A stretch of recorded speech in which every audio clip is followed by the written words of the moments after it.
fight's not over. Stop the fight! People.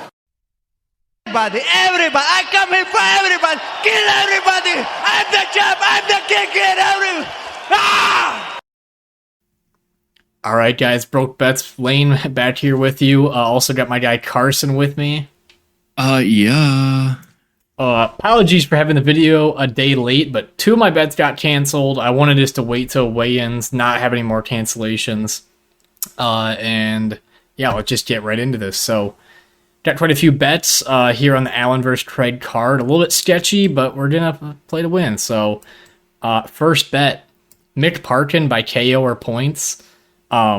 He's minus 350 money line. This guy's got 1 submission on his record. And if you're looking at this fight, it's probably going to be a KO win for him. And, other than that, it's probably by points. So I think Mick Parkinson here at that number is just a steal. And Kyle Machado, who's kind of a ground game guy. So if I can get a minus 350 chopped down to a minus 150 for the way that he'll win this fight, I think that's a complete steal. And I typically don't bet on these fat slob fights, but I do think this one should be pretty easy money. What do you think? Yeah, I mean, you're knocking down the minus 350 number to minus 150. So, I mean, that's probably how he wins is by KO or points. I don't really see him getting a submission here against Machado. So, I like that bet a lot. All right, moving on. Nicholas Mata beating Trey Ogden. I just see a power advantage here. And in terms of damage that's going to be done throughout the fight, I think Trey Ogden's he got outstruck by... he's such a weird fighter, Trey Ogden. He beat Daniel Zellhuber, but he got outstruck by Jordan Levitt on leg kicks. So you don't know what you're getting with Trey Ogden. However, I feel like the better Muay Thai, better kickboxing from Mata here will influence the judges' scorecards, and I think that Ogden will just be too scared to engage in these big punches, and he doesn't have the power to knock out Mata. That Mata can just pick him apart this entire fight, so I do like his money line here. Yeah, when Mata's losing, it's by KO, and Trey Ogden doesn't have a single KO. I think Mata will be the more dangerous fighter here, and he'll be going for the finish. Right. Prop bets. Payton Talbot by KO. His line for this was at minus 210, and it came back down to minus 160 today. So another good reason why I waited a day for this. But if you're just going to talk about constant pressure here, that's just what Talbot's got. I don't think it's going to be a first-round knockout. However, I think it's just going to be addition of damage over time. And if you look at a guy on the Contender Series who didn't get a finish, but got put a lot of strikes on, he's probably going to really want that finish here in his debut. Really spiked his name. Are you thinking the same thing here? Yeah, I mean, it's an accumulation of damage. Talbot doesn't have a first-round KO, but all of his KOs are coming by second and third round. So putting that pressure on you and that volume, I think he's going to break Aguirre. Yeah, and Cortez, who he fought on the Contender Series, ate every shot super well. He also hadn't been knocked out before, I believe, so wasn't surprising there. And then Nick Aguirre just really struggling with Dan Argueta doesn't make me feel good. It makes me think that he would just really struggle with the pressure that Talbot will bring. So next bet, Lucas Alexander and Jekka Saradi over 1.5 rounds. Alexander missing weight now, the big favorite. I just think that Alexander doesn't fight at a pace where this fight could get finished in 1.5 rounds. And Jekka is actually kind of the guy that would have to influence this fight to be finished in 1.5 rounds, because he'd have to be going after Lucas Alexander, and there's a chance that Lucas Alexander could take him to the ground and submit him. However, I just feel like that's not as much his game. And this probably be a stand-up fight, and I think both of these guys will try to leg kick each other until one of them's legs are just completely beaten up into round 3, and then it could be really troublesome for either fighter. So I do like that over 1.5 marker.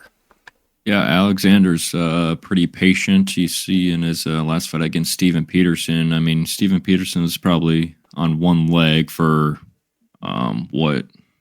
a long ass time, 12 and a half minutes of that fight. So, Yeah. and he still didn't get him out of there. I mean, I think he'll just be playing the long game and, not push a finish or go too hard for a finish. Right. And Saradi, again, the kickboxing background from Indonesia, but has that Muay Thai like style. Just, I think that he'll have to be playing this game too. He'd probably be scared of getting taken down because that's how he lost his last fight. So, next one, Brendan Allen and Paul Craig. We're taking a performance bonus for either fighter in this instance. And I've done this before many times off the record with however many dollars, but I feel like I am confident enough to put this on the sheet with a much higher number this time. It just feels like this fight is minus 750 to not go the distance, right? And if you just go back to every UFC event where there's like a finish in the main event, they give that person a performance bonus. So you're getting a cut down of like 500 points, at least in my eyes.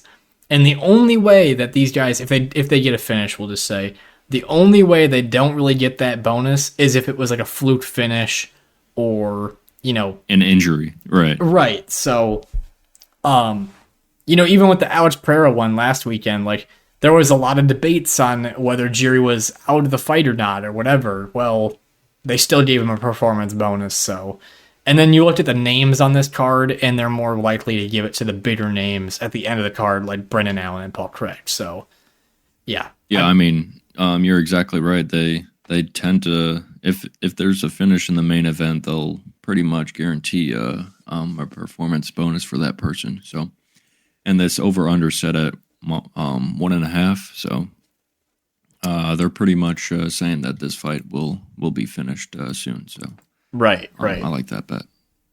All right, moving on. Chase Hooper by finish.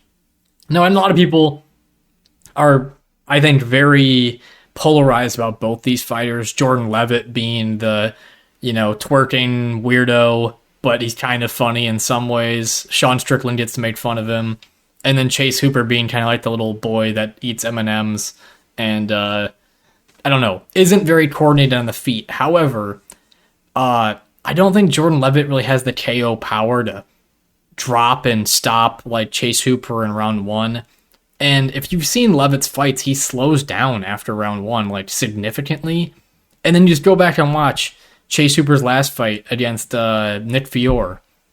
All pace, all gas, elbows crashing into him. I just think at one point in this fight, Jordan Leavitt's going to give up, get a little too tired, and Chase Hooper's going to take over and beat him. I just hope Sean Strickland didn't give Jordan Leavitt any sound advice. So, what do you think there? Yeah, I mean, it's probably an accumulation of damage here. Hooper probably doesn't have the one-punch KO power, but I think he can wear down Leavitt and eventually finish him. Right. It goes to the ground. I'd say that, Leavitt's a better wrestler. Hooper's probably the more dangerous jiu-jitsu guy just because he's so fucking flexible. And this is coming from me, and Carson knows this. I've been against Chase Hooper like 3 fights in a row. I'm not really in favor of him. And for me to put a bet on him says like quite a bit about how I feel about this bet. So only doing a half unit because it is Chase Hooper, but I do still feel something there. Next, Joe Anderson Brito by finish. Jonathan Pierce, that stand-up game is still questionable. And in round one, especially, Brito's going to be so dangerous. And Jonathan Pierce, if he leaves his neck out, there's a chance for a guillotine. And he's just going to have to get that takedown, too. And Pierce has been fighting a weird schedule of some grapplers like Elkins and Makwan Murakami. And then fighting someone like Omar Morales, who you can just fucking maul on the ground. And then he's going to come into someone who's a lot more dangerous and younger, fresher in Brito. So I like Brito by a finish. Yeah, I mean, that's typically how Brito's winning his fights is by finish. And, I mean, just some of the bad positions that Rodriguez had Pearson, I think if Brito's able to get him in some of those positions, he'd be able to finish him. So. I think he's got probably a bitter squeeze. So, yeah. Right. And then finally, guys, I'm just putting a little stab extra on Nicholas Mata by decision. It feels like, again, Trey Ogden's going to point fight this. He's going to be way too scared to actually engage, as we've seen him before. I'm trying to remember some of the fights, sorry. Blanking off the top of my head. But Nicholas Mata should be able to touch him here, and Trey Ogden...